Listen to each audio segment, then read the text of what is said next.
যখন ক্যারেন দিয়ে বের করা হচ্ছে তখন টুকরো টুকরো অংশ বের হচ্ছে। খুব কায়দা করে আমি ভিতরে গেছি।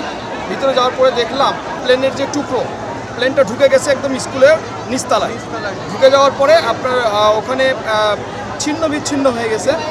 প্লেনের টুকরো টুকরো অংশ ক্রেন দিয়ে টেনে বের করা হচ্ছে। পাইলট সম্ভবত ভেতরেই বের হওয়ার সুযোগ পায়নি, কারণ ও যখন ভিতরে ঢুকে গেছে বিল্ডিংটা তখন দেবে গেছে, ডেবে ওকে চাপা দিছে। আর যখন ক্যারেন দিয়ে বের করা হচ্ছে তখন টুকরো টুকরো অংশ বের হচ্ছে, খুবই টুকরো টুকরো। প্রথম দেখলাম যে চাকা বের হলো, তারপরে দেখলাম একটা টুকরো বের হলো, তারপরে আপনার ইঞ্জিনটা বের হলো, তারপরে এখন টানতিছে টুকরো টুকরো অংশ বের হচ্ছে। এটা মনে হয় আরও ঘন্টা দুয়েক লাগবে সম্পূর্ণ শেষ করতে।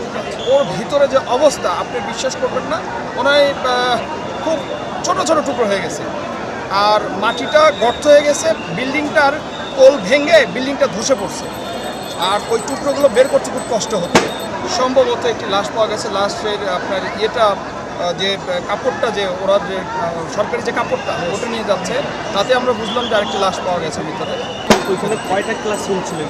ওখানে আমাদের উপর নিচে হয়তো 4টা 5টা ক্লাসরুম হয়েছে, মানে আগুন ধরছে ভিতরে।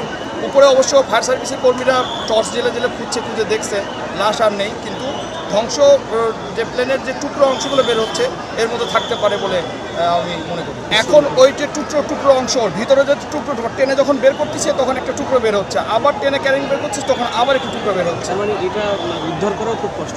উদ্ধার করা খুব কষ্ট। যে ওই যে পোলটা ভেঙে প্লেন এটা ডেবে গেছে, বিল্ডিংটা ডেবে গেছে, ওই চাপা খেয়ে গেছে।